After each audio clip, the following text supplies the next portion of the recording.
Bonjour à toutes, bonjour à tous, bienvenue dans cette vidéo sur un sujet dédié spécifiquement pour le moment en tout cas aux entrepreneurs belges. Ça va s'étendre au niveau européen très prochainement, mais ici l'urgence entre guillemets est plutôt orientée sur les entrepreneurs belges. On va parler de PayPal, cette fameuse facturation électronique dont certains ont certainement entendu parler. Beaucoup, à mon avis, ne savent pas vraiment de quoi il s'agit, ce que ça implique. Et j'ai le plaisir d'accueillir ici mon ami Yves Mailleux, qui se trouve à Bruxelles et qui est spécialiste en solutions informatiques, qui va nous présenter, nous parler de ce qu'est PayPal dans les grandes lignes, ce qu'il est important de savoir, ce qu'il est nécessaire de mettre en place rapidement, puisque PayPal va être imposé à partir du 1er janvier de l'année prochaine en Belgique. Et donc, ceux qui nous regardent, là, s'il vous plaît, soyez très attentifs parce que vous n'allez pas y échapper et il va falloir prendre les bonnes décisions et surtout les bonnes actions. Et donc, bonjour Yves, salut à toi, merci d'être là, surtout. Bonjour Euh, à toi. voilà, et merci pour Là. ton initiative puisqu'elle vient vraiment de toi qui est venu tirer un petit peu la sonnette d'alarme en disant les gars, dans 8 mois, ça va devenir obligatoire là. Ouais. Il serait peut-être temps d'informer. Et toi, tu t'es rendu compte en fait qu'il y a beaucoup de gens qui ne savent pas du tout ce que c'est, ce qui se passe. Non, en effet. Donc, il y a une directive européenne, mais qui est adoptée par la Belgique de manière un petit peu prématurée en termes de facturation électronique. Et donc, c'est quelque chose qui est vraiment utopique là pour l'instant, dont on entend un petit peu parler, mais peut-être pas assez à mon goût. Et donc, la session d'aujourd'hui était destinée à expliquer ce qu'est la facturation électronique, à quoi elle sert, ce qu'elle peut procurer comme avantage, ce qu'elle peut avoir comme inconvénient, essayer d'un petit peu faire le tour, de démystifier un petit peu tout ça et surtout de faire prendre conscience aux différents entrepreneurs ou sociétés ou indépendants, un, de leurs obligations et deux, leur faire comprendre que c'est quand même important de se mettre à la page par rapport à ça et de démystifier tout ce qui se trouve dans ce concept de facturation électronique. Voilà, on en entend un peu parler, pas sur le marché, pas assez à mon goût par ailleurs. Et donc, c'est pour ça que le fait de communiquer sur ce point va permettre de faire évoluer les choses. Ouais. Je pense, je trouve d'ailleurs, j'ai l'impression en tout cas que les entrepreneurs solos, tu vois, les gens qui Oui. travaillent tout seuls, sont peu informés ou enfin autour de moi, Oui. on est En beaucoup effet, on plus. en entend, bon, forcément, nous, d'être un petit peu dans le cœur de, pas du système, mais dans le cœur du développement par rapport à ça. Et donc, forcément, on en entend un peu plus parler que l'entrepreneur lambda. Mais néanmoins, ben, ça devient vraiment chaud. Nous, on voit que les semaines et les mois s'égrènent et que il y a une progression, mais aujourd'hui, le taux d'adoption de ça est approximativement d'une vingtaine de pourcents sur toutes les entreprises et les indépendants en Belgique. Donc, le chemin est encore très, très grand et le temps se réduit, se réduit chaque fois. Et donc, voilà. Ok, mais OK. si tu nous expliquais un petit peu donc ce qu'est PayPal, je sais que tu as prévu une présentation là-dessus. Ce qu'est PayPal, comment ça fonctionne et quels sont Ouais, les. avec plaisir. Donc, on a fait effectivement un petit slide qui reprend un peu toutes les informations clés à retenir et on va parcourir ça ensemble. Euh, et alors, on prendra après ça des questions si jamais il y en a. Alors, partager. Voilà, voilà. Ok, Est-ce que c'est on est visible là? pour... Oui, c'est bon. Oui, c'est visible. Oui, parfait. Ok, ok. Donc, on va parcourir 4 points. Une petite introduction. À qui s'adresse PayPal, ce qu'est le réseau PayPal et en pratique ce que ça va euh, impliquer pour chaque entrepreneur.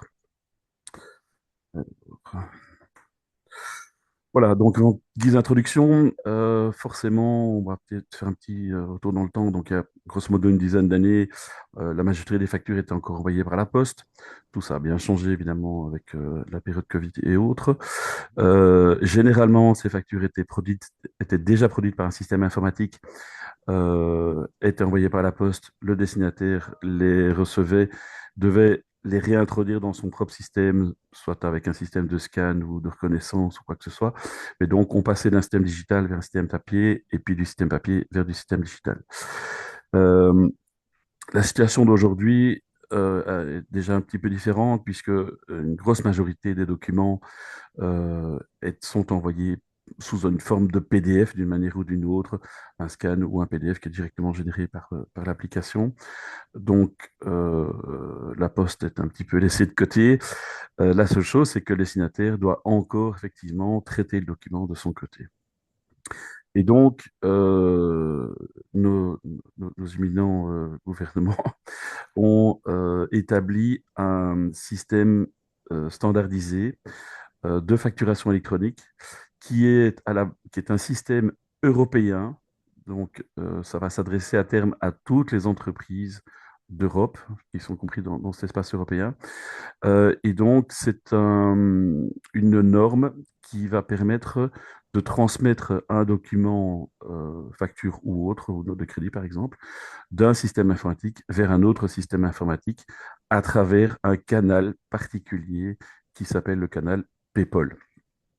Donc, vous allez voir que ça va ressembler grosso modo à un envoi de mail, mais c'est complètement séparé de tous les autres canaux qui sont connus actuellement.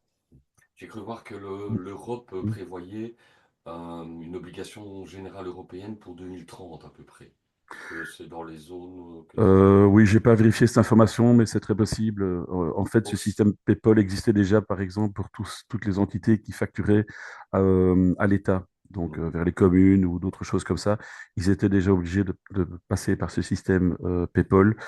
Donc, il est très possible que certains d'entre vous utilisent déjà peut-être le système Mercurius, qui est une plateforme intermédiaire qui permettait d'envoyer malgré tout les documents sans avoir un système à soi qui permet d'envoyer sous ce format de facturation électronique. Donc, effectivement, il y a un agenda et oui, si toi tu as vérifié ça, c'est très possible que ça soit 2030. Mais maintenant, l'adoption de ce système va se faire pays par pays, avec effectivement chaque fois parfois des spécificités par pays. Mais à terme, de toute façon, ça deviendra un réseau européen, quoi qu'il en soit. Ok, donc pour tous les entrepreneurs en Belgique, ça va devenir obligatoire au 1er janvier 2026, c'est-à-dire dans quelques mois. Et ça s'adresse actuellement à toutes les entités assujetties à la TVA. Donc ça, c'est vraiment important. Si vous n'êtes pas assujetti à la TVA, vous n'avez a priori pas d'obligation de le faire. Maintenant, nous ne l'aurons pas. À partir du moment où c'est en place pour les assujettis à la TVA et que ça roule bien, etc., il est très probable que le système sera étendu vers tout ce qui est non assujetti également. Quelqu'un, Yves, excuse-moi, sorry, quelqu'un qui a un numéro de TVA mais qui est en système de franchise, par exemple. Est-ce que Alors, ça il est pas, s'applique à lui aussi ou pas ça? à partir du moment où vous faites une déclaration de TVA, vous êtes assujetti à la TVA et vous devez passer par le réseau PayPal pour la facturation électronique. Oui, de toute façon. Au niveau de la franchise, normalement, ils sont pas obligés de remplir de déclaration de TVA à ma Il y a un listing connaissance. client Ouais. chaque année, je pense. Ouais. Oui, ça c'est possible, mais le listing client n'a rien à voir avec le PayPal. Ok. Donc, ça, c'est moins un critère. Donc, si vous êtes assujetti à TVA, vous n'y couperez pas. Vous devrez être lié à la facturation électronique pour le 1er janvier 2026. Voilà. Et donc, ces documents de facturation électronique concernent évidemment toutes les factures que vous émettez, toutes les notes de crédit que vous émettez vers un autre assujetti à la TVA. Ça, c'est vraiment important. C'est le critère actuellement là-dessus. Alors, comment fonctionne le réseau PayPal? Eh bien, de manière assez similaire à un envoi de mail, on va dire ça comme ça. Donc, on a la société A qui va générer un document, facture, note de crédit, et qui veut l'envoyer à la société B. Et donc, pour ça, la société A va devoir être enregistrée auprès d'un point d'accès, donc un access point PayPal. Donc là, il y en a toute une série en Belgique. Euh, donc, la société A transmet sa facture à son point d'accès. Le point d'accès se met en contact avec le point d'accès de la société B à travers le réseau PayPal et le point d'accès de la société B va fournir la facture à la société B. Donc, ce qu'on peut retenir là-dedans, c'est que la facturation électronique va intervenir pour vos factures que vous émettez vers vos clients, mais aussi pour les factures que vos fournisseurs vont émettre pour vous. Donc, il y a vraiment les deux chemins qui sont pris en compte, les factures sortantes et les factures entrantes. Et donc, dans ce cadre-là, PayPal a prévu une possibilité d'avoir plusieurs canaux de sortie, plusieurs euh, sy- systèmes de facturation de factures qui sont émises, mais vous ne pouvez avoir que un et un seul canal de réception de factures. Ok. Ok, ouais. Donc, par exemple, quand vous avez une entreprise qui a, je sais pas, plusieurs activités ou plusieurs sièges et qui émettent des factures de plusieurs endroits, ben, ça, c'est possible d'émettre des factures à partir de différents points. Mais par contre, la réception de factures ne peut se faire que sur un et un seul point. Donc, ça, c'est vraiment primordial aussi à savoir. Donc, au niveau du cheminement, on retrouve effectivement un peu le cheminement d'un parcours d'un mail, mais le canal est complètement différent et les données qui transitent sur ce canal sont tout à fait spécifiques. C'est pas du PDF, c'est de l'XML, mais dans ce fichier XML est incorporé quelque part le fichier PDF. C'est pour ça qu'on va pouvoir le décoder par la suite. Quand tu parles de Ok. plusieurs points d'émission de documents, donc par exemple, si ça pourrait être, j'ai un programme comptable dans lequel je peux créer mes factures, je crée les factures, je les envoie, Oui, mais j'ai une plateforme en ligne qui fait de la vente de trucs digitaux, qui elle génère elle-même ses systèmes de facturation. oui, c'est possible. Ça, c'est un deuxième canal. Oui, exact. Donc il faudra que les systèmes en ligne aussi soient intégrés dans le système PayPal, Soit etc. enregistré, soit un point d'accès PayPal, etc., etc. Oui. À ce moment-là, au niveau de l'enregistrement, on spécifie que le point d'accès ne sert qu'aux factures sortantes. Et dans l'ensemble des points d'accès, il y en a un qui va devoir gérer les factures entrantes. Ok. D'accord, ok. Donc ça veut dire que prenez une facture d'un opérateur de télécom bien connu, par exemple, lui, à un moment donné, va détecter si votre entreprise est enregistrée sur le réseau PayPal et va vous fournir vos factures à travers ce canal-là. Il faudra évidemment prévoir le nécessaire pour pouvoir récupérer ces factures de votre côté. Ouais. Est-ce qu'il veut dire, par exemple, Yves, un entrepreneur solo qui fait ses factures en Excel, en Word, voilà, un peu de manière artisanale comme ça, qu'est-ce qui va se passer? Non. Il va Euh, devoir avoir un programme au minimum de facturation. exact, Ok. exact. Donc effectivement, les Word et Excel, etc., peuvent aujourd'hui produire un PDF et ce PDF peut être transmis par mail. Ça, je pense qu'il y a énormément de gens qui le font dans ce sens-là aussi. Forcément, ces Word et ces Excel ne seront pas capables de générer le fichier XML nécessaire au système PayPal. Voilà. A priori, aujourd'hui, alors moi, pour l'instant, en tout cas, j'ai pas vu de module qui serait capable de le faire. Et de toute façon, chacun a de toute façon un petit peu son layout, enfin, sa mise en page et ses informations à certains endroits, etc. Donc, on risque d'avoir une multiplicité de sources et donc c'est compliqué de faire une moulinette universelle pour pouvoir transformer ça en PayPal. Donc, effectivement, euh, la bonne solution est de migrer vers un système de facturation qui est compatible avec la norme de facturation électronique pour vos factures sortantes. Oui, ça c'est clair. Donc il y a là toute une migration qui sera à faire, certainement. Ok, donc en pratique, au niveau du réseau PayPal, il y a d'abord un enregistrement à faire sur le réseau. Donc il y a une première procédure qu'on appelle le KYC, donc le Know Your Customer. Ça veut dire que vous allez devoir vous identifier, dire qui vous êtes, si vous avez le droit de représenter la société, de faire des démarches par rapport à ça. Donc c'est généralement une copie de carte d'identité ou de statut de la société ou les deux pour, euh, pour être sûr que la personne qui va vous enregistrer sur le réseau PayPal puisse bien confirmer que vous êtes la bonne personne. Et donc, au niveau du point PayPal, on va créer... Voilà, pardon. J'ai ripé. Euh, il va y avoir une identification qui va être créée, et donc ça va être du style 0208 BE suivi de votre numéro d'entreprise généralement. Alors, il y a plusieurs préfixes ici, c'est des choses un peu techniques, euh, mais c'est lié à différents composants. Donc, en général, il n'y a pas qu'une référence, il y en a plusieurs qui seront créées au fur et à mesure. Voilà. Mais ça, c'est transparent. A priori, l'utilisateur n'a pas à se soucier de ça. Et donc, on va également définir le type de document qui va être géré par le point d'accès sur lequel vous enregistrez. Donc, soit ce sont des factures sortantes ou des notes de crédit sortantes, soit ce sont des factures entrantes, uniquement entrantes, ça peut arriver aussi, ou alors les deux, forcément. Alors, généralement, pour des entreprises plus petites, ça sera probablement les deux entrantes et sortantes au même endroit. Ça simplifie la gestion, évidemment. Ok.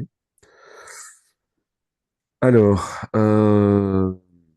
mais donc c'est pour les factures et notes de crédit émises, forcément.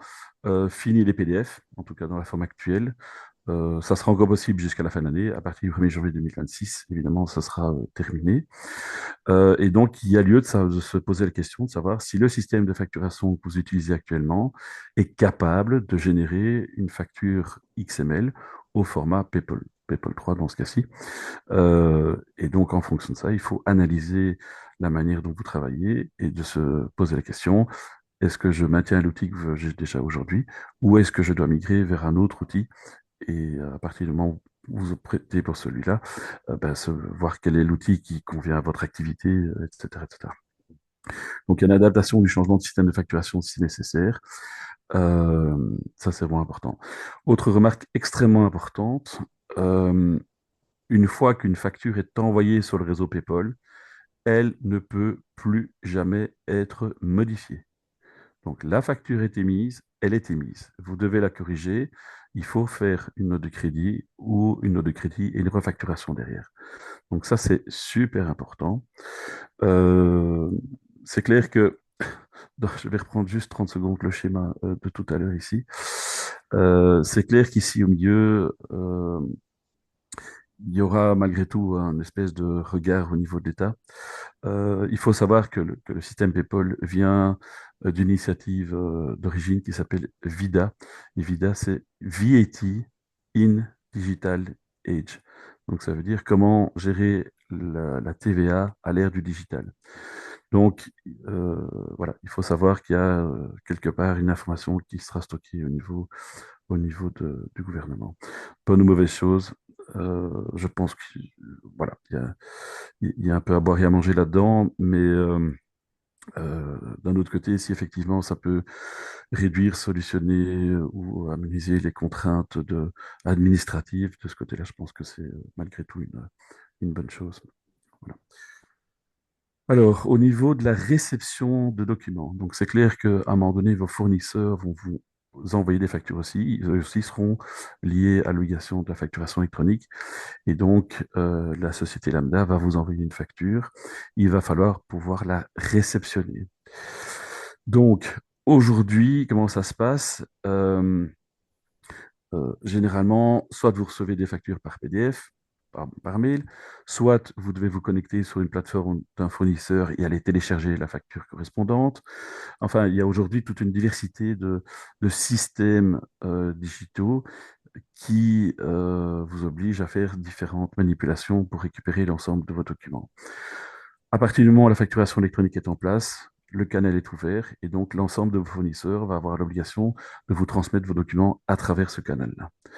Donc, il faudra prévoir un espace. Alors, dans ce que nous développons, nous appelons ça forcément une boîte aux lettres. Donc, comme la boîte aux lettres qu'on avait à la rue, on va dire, une boîte aux lettres où vont converger tous ces documents. Et donc, une fois que ces documents arrivent dans cette boîte aux lettres, dans ce ensemble de réception, ils seront liés à un traitement futur. Donc, soit elles sont simplement téléchargées et vous les transmettez à votre comptable, comme vous le faites par le passé, soit la boîte aux lettres sera capable de générer un fichier reprenant toutes ces informations pour le transmettre au comptable, qui de son côté va pouvoir l'injecter et se passer de précieuses heures d'encodage ou de réencodage de vos documents. Et dans certains cas, cette boîte aux lettres peut être directement intégré dans une application plus globale qui gère votre facturation, votre comptabilité, etc. Et donc là, on arrive sur une intégration complète Dans dans le un programme écosystème. comptable, en fait.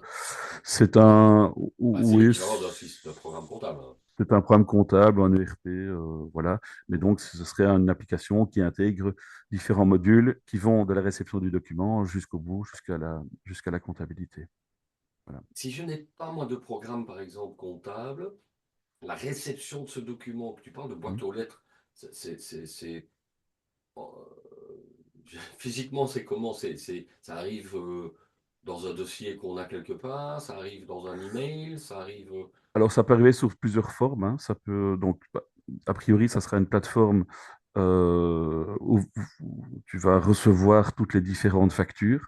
Donc, c'est un listing avec les factures et le PDF qui est correspondant. Alors, soit ça s'arrête là parce que tu vas télécharger la facture ou l'imprimer et puis effectivement la transmettre à ton comptable en traitement ultérieur. Soit la plateforme sera capable de générer un fichier que le comptable va pouvoir réutiliser pour pouvoir directement l'injecter dans la comptabilité du client. Et à ce moment-là, bah, ça va quelque part euh, faciliter l'encodage et la tenue des comptes au niveau du comptable. Ou alors effectivement dans un système complètement intégré. Euh, alors, effectivement, d'expérience, je sais que la comptabilité, c'est jamais très gai à faire, mais à partir du moment où vous gérez votre comptabilité chez vous, les systèmes actuels permettent de faire ça assez facilement. Ben, ça vous donne aussi un suivi qui est bien meilleur. Vous suivez vos paiements, vous suivez les paiements de vos clients, vous suivez tout ça. Et donc, on passe d'un mode, je ne vais pas dire un peu préhistorique, mais un mode assez manuel vers un mode complètement ou quasi complètement automatisé, quoi. Donc ça, c'est quand même un élément de gestion vraiment très, très, très, très intéressant. Alors, ben, tout ça n'est malheureusement pas sans coût. Euh, donc, il y a quand même malgré tout quelques petits coûts à prévoir. Alors, dépendant des différents formules ou fournisseurs, ben, les coûts vont être présentés d'une manière ou d'une autre. Donc, ici, on a simplement référencé ce qui peut représenter un coût. Et donc, par rapport à une offre commerciale, il faut voir dans quelle manière c'est présenté par rapport aux solutions de gestion que vous allez prendre. Donc, la première chose, c'est que l'enregistrement sur le point d'accès, il y a un coût de mise en route en général. Ok, c'est une fois. Et donc, une fois que vous êtes enregistré, vous êtes enregistré. Euh, il est possible de changer de point d'accès. Donc, vous travaillez avec une solution A, euh, celle-ci ne vous convient plus, vous voulez passer à une solution B, il faudra vous désenregistrer du point d'accès sur lequel vous êtes enregistré, avoir une période blanche, parce que vous n'êtes plus lié à aucun point d'accès, et vous réenregistrer au niveau d'un nouveau point d'accès.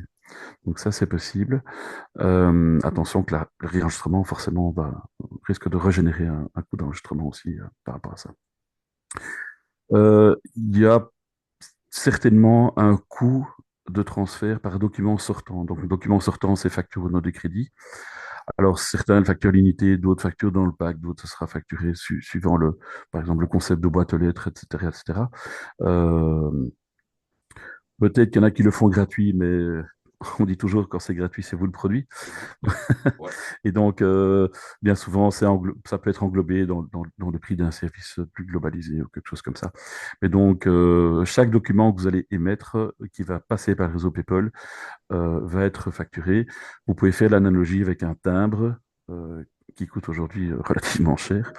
Euh, L'estimation, la moyenne est entre 10 et 15 cents par document sortant à la louche. OK. Euh, donc ça prévoit. D'où aussi l'intérêt euh, de bien vérifier quand vous émettez une facture, que cette facture soit correcte, parce que si elle n'est pas correcte, comme vous ne pouvez pas la modifier, ben, vous allez devoir renvoyer une note de crédit et une refacturation derrière, donc ça multiplie forcément les coûts aussi. Mhm. Donc ça, il y a des choses à tenir à l'œil de ce côté-là. Au niveau des documents entrants, c'est un peu le même principe. Donc au niveau des documents entrants, vous allez aussi supporter un coût pour ça. Ce coût globalement, il sert aux access points.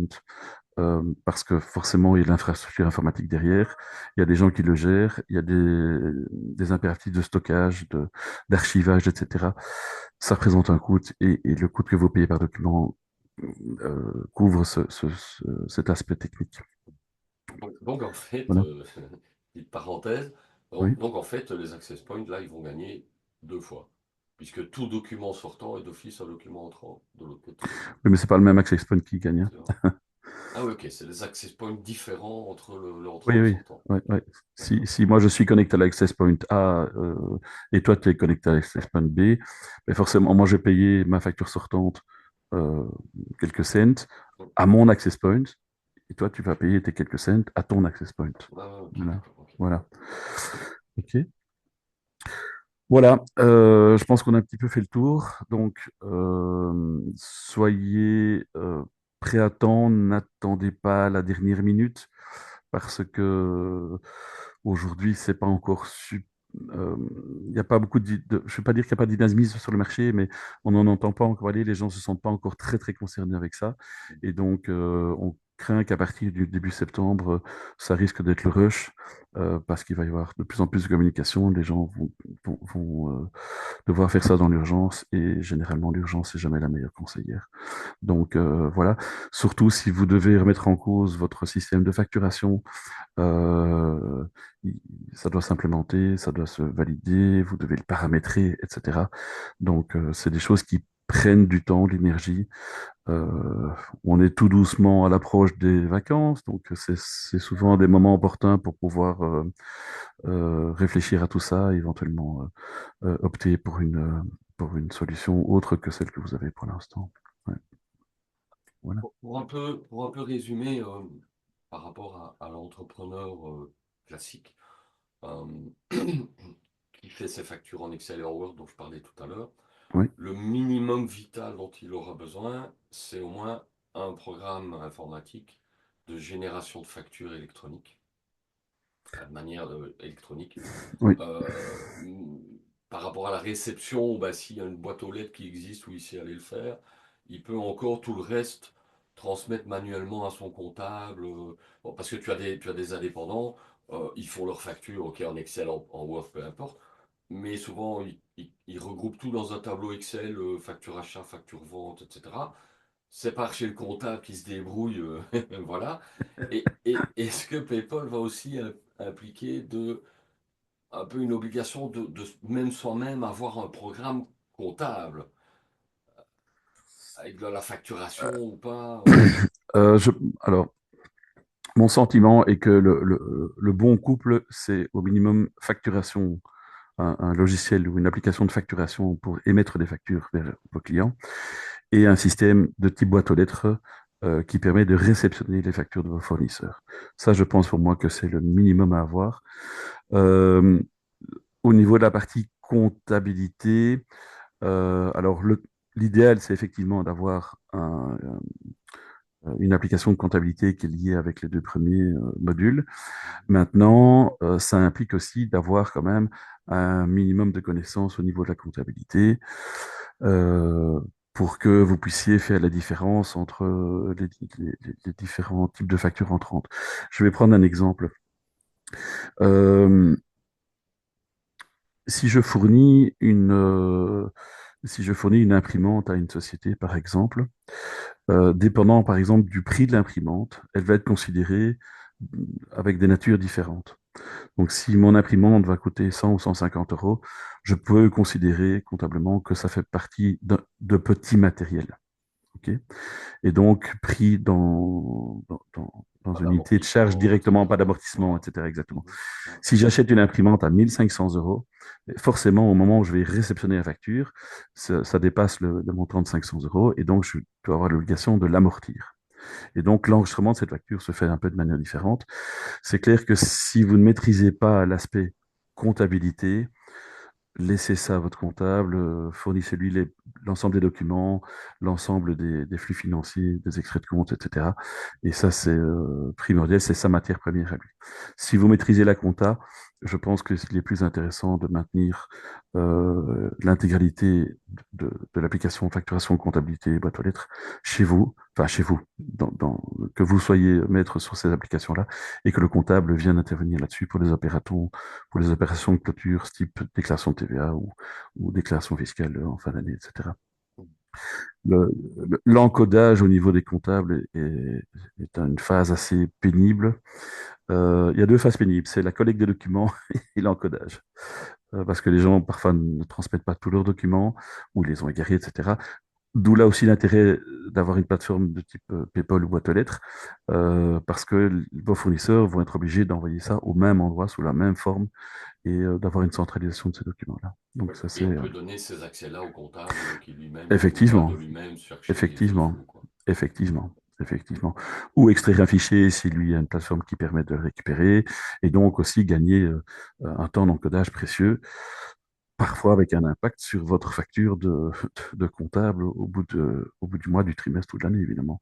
Si vous lui faites gagner un peu d'heures d'encodage, peut-être que c'est à voir avec lui de ce côté-là, quoi. Donc, Ok. Bon, donc effectivement, bon, en résumé, le minimum, ça serait effectivement système de facturation pour les factures sortantes et un principe de type boîte aux lettres pour les factures entrantes. Ouais, ça, oui. alors, pour les personnes qui ne sont nulle part encore aujourd'hui, je sais que toi, tu as des solutions que vous avez mis en place et Oui. développées et que vous proposez aux personnes qui en ont besoin. Est-ce que le but n'est pas de faire ici une démonstration, c'est ça, on va convenir avec les gens qui sont intéressés. Donc, si il y a des gens qui sont intéressés pour trouver et pour avoir des solutions, alors mettez en commentaire si vous voyez la vidéo sur Facebook ou contactez-moi et on fera le nécessaire, on fera une mini démo. Mais toi, tu as des solutions que tu proposes et que tu as. Oui, en effet, c'était pas le but de la présentation ici parce que c'était le but premier ici, c'était de vous alerter, enfin, de vous alerter, de vous sensibiliser au fait de devoir se mettre en conformité par rapport à PayPal. Mais effectivement, on a développé tout un écosystème qui s'appelle Oxos et qui permet de faire et la boîte aux lettres ou la boîte aux lettres et la facturation ou la boîte aux lettres facturation et comptabilité en un seul applicatif. Euh, mais voilà, effectivement, comme tu le suggérais, je pense que ce serait plus efficace de faire une session à part pour ça. Voilà, ça vous permettra de voir un petit peu comment ça peut se passer. Il y a effectivement plusieurs applications de compta, de facturation sur le marché. L'important, c'est que vous soyez en phase par rapport à ces nouvelles réglementations au plus tard pour le 1er janvier 2026. Le risque, c'est que votre facture PDF ne soit plus considérée comme étant une facture valide. Ça, c'est vraiment important. Donc, si vous êtes assujetti à TVA et que vous avez et donc que vous avez l'obligation PayPal, soyez vigilant. Euh, Moi, je reste à votre disposition. Vous pouvez passer par Eric. Eric peut transférer nos coordonnées. On peut vous renseigner là-dessus. Il n'y a pas d'obligation d'aller vers Oxos. Si vous le souhaitez, on peut faire forcément une démo et de voir ce que nous pouvons proposer là-dessus. Mais ce n'est pas le but premier de cette session-ci, en tout cas. Ouais. Ok, merci beaucoup. Oui, qu'est-ce qu'il en est hors Belgique au niveau achat-vente? Qu'est-ce qu'il en est pour le moment? Ça sera. Alors, pour le moment, je pense qu'il va y avoir une certaine souplesse pour les pays qui n'ont pas effectivement encore adopté cette directive-là. Donc, a priori, ça va être par mail traditionnellement. Euh, à terme, PayPal étant un réseau européen, à terme, tout ça va s'uniformiser et donc que vous receviez une facture d'un prestataire belge, français, italien, espagnol ou n'importe quel autre pays d'Europe, ça va se passer sous les mêmes principes. Au même titre que si vous émettez, vous, des factures vers d'autres unités en dehors de la Belgique qui sont assujetties à TVA, je le répète, c'est encore super important aujourd'hui. Donc, un particulier, si vous envoyez une facture à un particulier, ça reste une facturation par mail en PDF. Clair. D'où l'intérêt, je reviens 2 secondes sur ce système de facturation. Il faut que le système de facturation que vous choisissez ou que vous utilisez soit suffisamment souple, je n'allais pas dire malin, mais souple, Intelligent. pour faire, ouais, ouais, pour pouvoir effectivement faire la distinction entre des clients qui sont enregistrés sur PayPal et les clients qui ne le sont pas. Donc, rien qu'en Belgique, si vous facturez un particulier, si vous facturez une SBL, il y a toute une série d'entités qui ne sont pas assujetties à TVA. Et donc, il faut que votre système de facturation puisse faire l'aiguillage comme il faut entre chaque type de destinataire. Voilà. Voilà. Alors, nous, on pense, dans le cas d'Oxos, par exemple, que c'est quelque chose qui doit se gérer au niveau du logiciel. Tout simplement, euh, l'utilisateur doit émettre sa facture, que le destinataire soit PayPal ou pas. Euh, dans le cas d'Oxos, par exemple, c'est Oxos qui va déterminer ça par lui-même et va transiter le document sous la plateforme Au bon et par endroit. le bon canal, quoi. Ouais, c'est C'est ça. ça. Ok, Voilà. ok, Donc, ok. mais ça, on pourra le faire si on fait une session démo d'Oxos, on va pouvoir simuler ce genre de truc-là. Ouais, pas de Avec souci. plaisir. Ouais. Voilà. Ben voilà, je ne peux Euh, que suggérer à toutes les personnes, en tout cas en Belgique et à l'étranger, déjà à se préparer, mais en tout cas les Belges Préparez-vous. Ouais, euh, déjà agir et déjà prendre les devants. Et si vous voulez effectivement avoir une solution efficace pour ça, qui est celle que Yves et son équipe ont développée, c'est une solution belge aussi. Ben, n'hésitez pas, mettez un commentaire, envoyez-moi un mm, message, et soit selon le nombre de demandes, on peut organiser une session de groupe interactive où Yves présente ses solutions, soit individuellement, selon les demandes, je vous mets en rapport tout aussi. avec Yves. Voilà. Et, Autant la comptabilité est quelque chose qui est normalisé en Belgique, tout le monde doit suivre les mêmes règles comptables et tout le monde doit suivre la même logique. Autant au niveau de la gestion commerciale, donc ce qu'on appelle gestion commerciale, c'est facturation, note de crédit, de vie, bon livraison, etc. On touche plus à l'organisation même de l'activité de l'entreprise. Et donc ça, c'est généralement beaucoup plus personnalisé, personnalisable euh, en termes de process commerciaux. Donc oui, je ne vais pas dire que chaque cas est unique, mais il y a vraiment différents cas qui se présentent, j'en sais rien moi. L'un va plutôt travailler d'export, il va besoin d'avoir des codes intracommunautaires ou intrastat, etc. D'autres ne le font pas, d'autres ne font que du service. Certains euh, seront par exemple consultants, ne vont émettre que une dizaine de factures par an, par exemple, comparé à d'autres. Donc voilà, au niveau de la gestion commerciale, chaque cas est, est- est différent et donc voilà, on peut faire une session globale pour présenter le produit et des sessions éventuellement individuelles pour ceux qui voudraient aller plus loin par rapport à leur cas à précis. leur cas. Ouais, Ouais. ouais, ouais. Ok, nickel, Voilà. parfait, parfait. Mais un grand merci Yves, et puis bah, à ceux qui nous regardent, vous savez ce qu'il vous reste à faire, hein. Donc Ouais. c'est passer à l'action et ne tardez pas Soyez parce prêts. qu'effectivement, si vous attendez, au plus vous attendez, au plus je pense qu'il va y avoir des bouchons sur les inscriptions et ça va être un petit peu chargé. Donc voilà, Ouais. n'attendez pas le dernier moment. Effectivement, profitez peut-être d'une période plus calme, période de vacances, pour bien cogiter à ça, pour analyser, mais n'attendez pas le dernier moment et on est là pour vous aider. Oui, effectivement, si aujourd'hui il y a que 20-25% des entreprises qui sont enregistrées, ça veut dire que le chemin est encore important en termes de nombre de participants à ce réseau. Et donc, chaque enregistrement doit passer par différentes étapes. Et donc, mais ça peut être contraignant. Enfin, pas, oui, c'est contraignant d'une certaine mesure, mais si vous êtes prêt aujourd'hui, ben, vous êtes prêt, point barre. Vous ne devez pas spécialement attendre le 31 décembre pour le faire. Euh, Oui, et puis ça permet aussi progressivement s'habituer au système et à S'habituer, l'outil, etc., quoi, hein. tester ou tester une ou plusieurs solutions. Hein, voilà. Ouais. Euh, Ça aussi, et puis celui pour trouver. qui vient d'une facturation en Excel va pouvoir s'habituer progressivement à l'outil qu'il aura choisi, Ouais, parce que ouais. bah, c'est un autre monde, quoi. Former son Donc, personnel, enfin, ou former ses collaborateurs, ou des genres de choses comme ça. Donc, mhm. oui, oui, pour quelqu'un qui. J'en connais encore qui font des factures à la main. Donc, Ah oui, ça donc là, le aussi, oui, chemin est oui, encore ça plus aussi, grand. des chronométiques qui font des bordereaux Exact. de facture. Ouais, Ouais, ouais, ouais. c'est. Avec leur carnet des- d'une marque bien connue, etc. Mhm. Donc voilà, oui, tout ça ne sera plus possible d'ici quelques mois, quoi. Ouais, c'est sûr. Ok. Un Voilà, conseil à tous et toutes, ne traînez pas, prenez les devants et puis vous avez des gens ici qui sont prêts mm, à vous aider, à vous apporter des solutions. Et puis un grand merci Yves pour ton temps, pas de surtout. souci. Ça me paraissait Et super important de mettre oui, le focus là-dessus, en tout cas. Oui. oui, oui, tout à fait, tout à fait. Tu as bien fait de tirer la sonnette d'alarme, vu le peu de mois qui reste quelque part Mm, pour passer à l'action. exact. Ok, ben voilà, voilà. N'hésitez pas. Si vous avez des questions, si vous avez besoin de voir des solutions, si vous avez la moindre chose, vous n'hésitez pas, vous nous envoyez un message et on sera là pour vous aider. Voilà. À Merci à à toutes et bientôt. tous. Merci Yves. À bientôt. Salut. Bye Au revoir. bye.